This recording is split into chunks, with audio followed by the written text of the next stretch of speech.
ଶୂର୍ପଣଖା କେମିତି ହୋଇଥିଲା ଭଗବାନ ଶ୍ରୀକୃଷ୍ଣଙ୍କର ସ୍ତ୍ରୀ? ତ୍ରେତୟା ଯୁଗରେ ଶୂର୍ପଣଖା ରାବଣର ଭଉଣୀ ଥିଲା। ଆଜି ଆମେ କାହାଣୀ ମାଧ୍ୟମରେ ଜାଣିବା ଶୂର୍ପଣଖା କେମିତି ଦ୍ୱାପର ଯୁଗରେ ଶ୍ରୀକୃଷ୍ଣଙ୍କ ସ୍ତ୍ରୀ ହୋଇଥିଲା।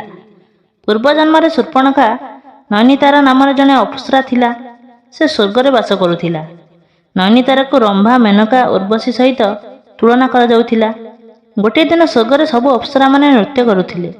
ସେତେବେଳେ ନୈନିତାରା ଦେବରାଜ ଇନ୍ଦ୍ରଙ୍କୁ ଆଖିରେ ଇସାରା କଲେ। ଏହା ଦେଖି ଦେବରାଜ ଇନ୍ଦ୍ର ବିଚଳିତ ହୋଇଗଲେ ଏବଂ ନୈନିତାରା ଉପରେ ପ୍ରସନ୍ନ ହୋଇଗଲେ। ସେବେଠୁ ନୈନିତାରା ଦେବରାଜ ଇନ୍ଦ୍ରଙ୍କର ପ୍ରେୟସୀ ହୋଇଗଲେ। ସେହି ସମୟରେ ପୃଥିବୀରେ ବଜ୍ରା ନାମରେ ଜଣେ ଋଷି ତପସ୍ୟା କରୁଥିଲେ। ସେତେବେଳେ ଦେବରାଜ ଇନ୍ଦ୍ର ନୈନିତାରାକୁ ପୃଥିବୀ ପୃଷ୍ଠକୁ ପଠାଇଲେ ଋଷି ବଜ୍ରାଙ୍କର ତପସ୍ୟା ଭଙ୍ଗ କରିବା ପାଇଁ। ନୈନିତାରା ଋଷିଙ୍କର ତପସ୍ୟା ଭଙ୍ଗ କରିବାରେ ସଫଳ ମଧ୍ୟ ହୋଇଗଲା।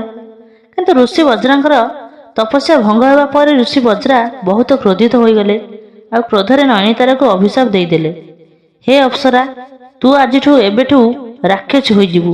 ନୈନିତାରା ନିଜର ଭୁଲ ବୁଝିପାରି ବଜ୍ରା ଋଷିଙ୍କୁ କ୍ଷମା ମାଗିଲା।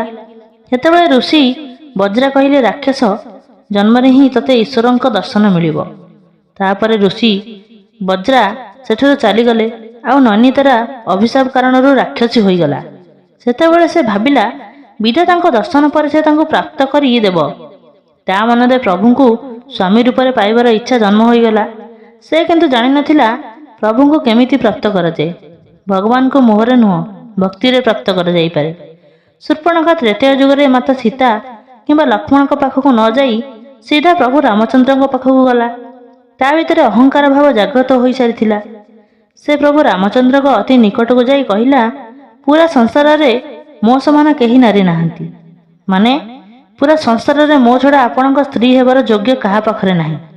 ଶୂର୍ପଣଖାଠୁ ekଥା ଶୁଣିବା ପରେ ପ୍ରଭୁ ରାମଚନ୍ଦ୍ର ଜାଣିଗଲେ ଯେ ସେ ଅହଙ୍କାରରେ ଡୁବି ସାରିଛି। ପ୍ରଭୁ ରାମଚନ୍ଦ୍ର ଶୂର୍ପଣଖାକୁ ଲକ୍ଷ୍ମଣଙ୍କ ପାଖକୁ ପଠାଇଦେଲେ।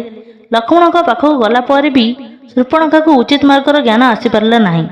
ଲକ୍ଷ୍ମଣ ପୁଣି ଥରେ ଶୂର୍ପଣଖାକୁ ପ୍ରଭୁ ରାମଚନ୍ଦ୍ରଙ୍କ ପାଖକୁ ପଠାଇଦେଲେ।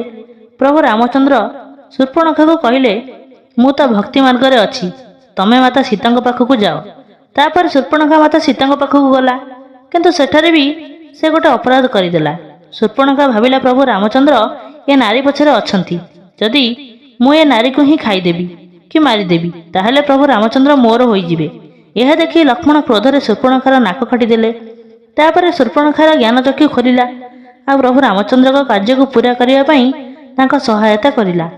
ଆଉ ପ୍ରଭୁ ରାମଚନ୍ଦ୍ରଙ୍କ ହାତରୁ ଖର୍ବାଦୂଷଣ, କୁମ୍ଭକର୍ଣ୍ଣ, ରାବଣ, ମେଘନାଦ ଆଦି ରାକ୍ଷସମାନଙ୍କୁ ମରାଇଲା। ତାପରେ ପ୍ରଭୁଙ୍କୁ ପ୍ରାପ୍ତ କରିବା ଉଦ୍ଦେଶ୍ୟରେ ପୁଷ୍କରକୁ ଚାଲିଗଲା ଆଉ ସେଠାରେ ଜଳରେ ଛିଡ଼ା ହୋଇ ଭଗବାନ ଶିବଶଙ୍କର ତପସ୍ୟା ଆରମ୍ଭ କରିଦେଲା। ଏମିତି ଶୂର୍ପଣଖା ତପସ୍ୟା କରୁ କରୁ 10,000 ବର୍ଷ ବିତିଗଲା।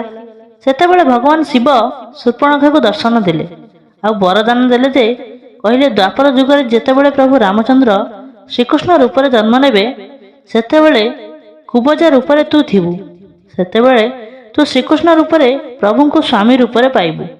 ତାପରେ ଯେତେବେଳେ ଦ୍ୱାପର ଯୁଗ ଆସିଲା ଭଗବାନ ବିଷ୍ଣୁ ଶ୍ରୀକୃଷ୍ଣ ରୂପରେ ଜନ୍ମ ନେଲେ। ଯେତେବେଳେ ଶ୍ରୀକୃଷ୍ଣ କଂସକୁ ମାରିବା ପାଇଁ ମଥୁରାକୁ ଯାଉଥିଲେ ସେତେବେଳେ କୁବଜା ରୂପରେ ଶୂର୍ପଣଖା ସହିତ ତାଙ୍କର ଦେଖା ହେଲା।